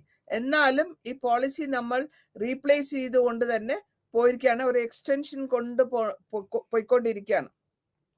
ഇനി ഈസ്റ്റ് പോളിസിയിൽ നമ്മൾ എക്സ്പാൻഡ് ചെയ്ത് കിടക്കുന്നത് എന്താന്ന് വെച്ചാൽ ഫർദർ ആയിട്ട് കൂടുതലായിട്ട് ഇന്ത്യയുടെ റിലേഷൻ ഈസ്റ്റേൺ കൺട്രിയിൽ സ്ട്രെങ്തൻ ചെയ്ത് കൊണ്ടുപോവുക. അതേമാതിരി തന്നെ നെസസിറ്റി ആയ എന്തെങ്കിലും പ്രശ്നങ്ങൾ വരുന്നുണ്ടെങ്കിൽ, ഇക്കണോമിക്കലി സ്ട്രാറ്റജി എന്തൊക്കെ വരുന്നുണ്ടെങ്കിൽ അതിനെ കൂടെ ഉയർത്തിക്കൊണ്ടുവരാനാണ് നമ്മൾ ശ്രമിച്ചുകൊണ്ടിരിക്കുന്നത്. ഈ പോളിസിയിൽ തന്നെ നമ്മൾ എന്തൊക്കെ ക്വസ്റ്റ്യൻസ് ചോദിക്കാണ്ട്, ഗ്ലോബൽ ആയിട്ടുള്ള എക്കോണമി, ചൈന ആയിക്കോട്ടെ ഇന്ത്യ ആയിക്കോട്ടെ, 50% വേൾഡിന്റെ പോപ്പുലേഷൻ ഇവിടെ ഉണ്ട്. അപ്പോൾ ഇവിടത്തെ രാജ്യങ്ങളിൽ കോപ്പറേഷൻ വേണം, വളരെ ഗ്രേറ്റർ ആയിട്ടുള്ള ഇന്റഗ്രേഷൻ വേണം. അതാണ് നമ്മൾ ഇതുകൊണ്ട് ഈ ആക്ട് ഈസ്റ്റ് പോളിസി, അതായത് ആക്ഷൻ ചെയ്യുക, അതാണ് നമ്മൾ ഉദ്ദേശിച്ചത്. ഇനി 35 ബില്യൺ ഇൻവെസ്റ്റ്മെന്റ് USA ഇൻവെസ്റ്റ്മെന്റ് ഇന്ത്യയിലുണ്ട്. അത് മോഡിയുടെ കാലഘട്ടത്തിൽ എക്കണോമിക് റിലേഷൻസ് ഉണ്ടാക്കാനും അതിനുവേണ്ടി നമ്മളുടെ ഇംപ്രൂവ്മെന്റ് ഇൻഫ്രാസ്ട്രക്ചർ ഉണ്ടാക്കാനും കൂടുതലായിട്ട് ഉള്ള മോദിയും ഫ്രണ്ട്ഷിപ്പ് US ആയിട്ടുള്ള ഫ്രണ്ട്ഷിപ്പ് കൊണ്ട് വന്നു. പിന്നെ ചൈനയുടെ കമ്മിറ്റ്മെന്റ് വന്നു. അവരുടെ ഇൻവെസ്റ്റ്മെന്റ് അവർക്ക് കൊടുത്തത് 20 മില്യൺ. ഇപ്പൊ സെപ്റ്റംബറിൽ ഈ വിസിറ്റ് 2014 വിസിറ്റ് ചെയ്യുകയും ചെയ്തു. എല്ലാ വിധത്തിലുള്ള സപ്പോർട്ടും കൊടുക്കുന്നുണ്ട്. ഇനി റിമാർക്ക്, നമ്മളുടെ പ്രൈം മിനിസ്റ്റർ മോദിയുടെ ഇൻവിറ്റേഷൻ മുഴുവനും അല്ലെങ്കിൽ അക്സെപ്റ്റ് ചെയ്യുകയും അതേമാതിരി തന്നെ അതിൽ അവര് വളരെ നന്നായിട്ടാണ് ചെയ്യുന്നതെന്നുള്ളതിൽ ഒരു അഭിപ്രായം മോദി പറയുന്നുണ്ട്. ഈ ആക്ട് പോളിസി പ്രകാരം നമ്മൾ ക്വാളിറ്റേറ്റീവ് ഉണ്ടെന്ന് ഇന്ത്യയുടെ എക്കോണമി, റീജിയണൽ എക്കോണമി നമ്മൾ ചെയ്യുന്നു. ലോ ലെവലിലെ ഇന്റഗ്രേഷൻ നമ്മൾ ചെയ്യുന്നുണ്ട്. അത് റിമാർക്കാണ്. കണക്ടിവിറ്റി എന്ന് പറയുന്നത് പോക്കുവരവിനുള്ള റീസൺ കണക്ടിവിറ്റി കുറവായി പോയി.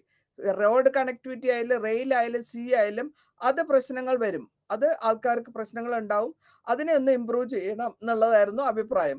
ഇതിനു വേണ്ടിയിട്ട് ഇൻസ്റ്റിറ്റ്യൂഷണൽ കണക്ടിവിറ്റി ഇപ്പോ ട്രൈ നാഷണൽ ഹൈവേ ഉണ്ടാക്കുക, ഇൻവോൾവ് ചെയ്യിക്കുക ഇന്ത്യനെ, മ്യാൻമാറേയും തായ്ലാൻഡിലെയും. അതേമാതിരി തന്നെ റോഡ് ട്രാൻസ്പോർട്ട്, എല്ലാ വിധത്തിലുള്ള ട്രാൻസ്പോർട്ട് സൗത്ത് മെയിൻലാൻഡ് വഴി കൊണ്ടിരിക്കാനും നമ്മൾ ശ്രമിച്ചുകൊണ്ടിരിക്കുന്നു. എയർ കണക്ടിവിറ്റി, വിമാനത്തിന്റെ കണക്ഷൻസ്, ബാങ്കോക്ക്, കൊലാലംപൂർ, സിംഗപ്പൂർ, ഇതൊക്കെ കൊണ്ടുവന്ന് നമ്മൾ കൂടുതലായിട്ട് എയർ ആകുമ്പോഴത്തേക്ക് എയർ ലിഫ്റ്റിങ്ങിൽ പെട്ടെന്ന് പോകാനും ഇമ്മീഡിയറ്റ് ആയിട്ട് സഹായം ചെയ്യാനും നമുക്ക് പറ്റും. ഇനി ഇന്ത്യയുടെ നമ്മളുടെ നമ്മളുടെ ആൾക്കാർ, പല ആൾക്കാരും പുറം രാജ്യങ്ങൾ NRIs താമസിക്കുന്നുണ്ട്. അവരുടെ പ്രോബ്ലംസ്, ഓവർസീസിൽ താമസിക്കുന്നവരുടെ പ്രോബ്ലംസ് സോൾവ് ചെയ്യുക, അവരെ സഹായിക്കുക, അവർക്ക് വേണ്ട കാര്യങ്ങൾ ചെയ്യുക എന്നുള്ളതാണ് അടുത്ത പോളിസി. ബൈലാറ്ററും മൾട്ടിലാറ്ററലും ഒരു രണ്ട് കൺട്രി മാത്രമല്ല പല കൺട്രികളുമായിട്ട് നമ്മൾ വളരെ കാര്യമായിട്ട് കൊണ്ടുപോവുകയും ചെയ്യണം. അതിന് ഡിഫൻസ് കപ്പാസിറ്റി കൊണ്ടുവരണം. ഇന്ത്യ വളരെ സ്ട്രോങ് ആയിട്ടുള്ള കോപ്പറേഷൻ ചെയ്ത് കൊടുക്കുന്നുണ്ട് ഇതില്. ഇനി ആക്ട് ഈസ്റ്റ് പോളിസിയിൽ നമ്മൾ സെക്യൂരിറ്റി ലെവലില് ഇന്ത്യയുടെ സെക്യൂരിറ്റിയും ഇന്ത്യയുടെ വിറ്റ്നസിംഗ് ആയിട്ടുള്ള എല്ലാ സെക്യൂരിറ്റിയും നമ്മൾ കൺഫറന്റ് ചെയ്ത് കൊണ്ടുപോയിക്കൊണ്ടിരിക്കുന്നുണ്ട്. ഇപ്പൊ ഇതില് നമ്മൾ ഈ ആക്ട് നമ്മളുടെ പോളിസികളിൽ അല്ലെങ്കിൽ ഇന്ത്യയുടെ പോളിസികൾ കൂടെ നമ്മൾ കൊണ്ടുവരുന്നത് എന്താന്ന് വെച്ചാൽ, നമ്മളുടെ ഇനീഷ്യേറ്റീവില് എല്ലാവിധ രാജ്യങ്ങൾക്കും അവർക്ക് എന്ത് പ്രശ്നങ്ങൾ വന്നാലും നമ്മൾ വളരെ കാര്യമായിട്ട് സഹായ സഹകരണങ്ങൾ ചെയ്യാൻ താല്പര്യമുള്ള കൺട്രിയാണ്. നമ്മളുടെ കൺട്രിയുടെ റീജിയണൽ ആയിട്ടുള്ള സെക്യൂരിറ്റി മാത്രമല്ല നമ്മൾ നോക്കുന്നത്, അതേസമയം അടുത്തവരുടെയും സൗകര്യങ്ങൾ നോക്കുന്നുണ്ട്. അവർക്ക് എന്തെങ്കിലും പ്രോഗ്രസ് ആവശ്യമുണ്ടെങ്കിൽ പൊളിറ്റിക്കൽ ആയാലും ശരി, ഇക്കണോമിക്കലായാലും ശരി, ബിസിനസ് ആയാലും ശരി, ഡിഫൻസ് ലെവലിലായാലും ശരി, ഇന്ത്യ സഹായിക്കാൻ, സഹകരണങ്ങൾ കൊടുക്കാനും ട്രെയിനിങ് കൊടുക്കാനും ഡിബേറ്റ്സ് നടത്താനും ഡിസ്കഷൻസ് നടത്തിയിട്ട് അവർക്ക് സോൾവ് ചെയ്യാനും താല്പര്യമുണ്ട് എന്നുള്ളതാണ് ഈ ആക്ട് ഈസ്റ്റ് എന്ന് പറഞ്ഞതിന്റെ അർത്ഥം. അതായത് ഈസ്റ്റ് പോളിസിന്റെ നമ്മൾ ആദ്യം ഉദ്ദേശിച്ച ഈസ്റ്റ് പോളിസിനെ പ്രാബല്യത്തിൽ കൊണ്ടുവരുത്തുക. അതോടുകൂടി ഈ ചാപ്റ്റർ തീരുന്നു. നന്ദി, നമസ്കാരം.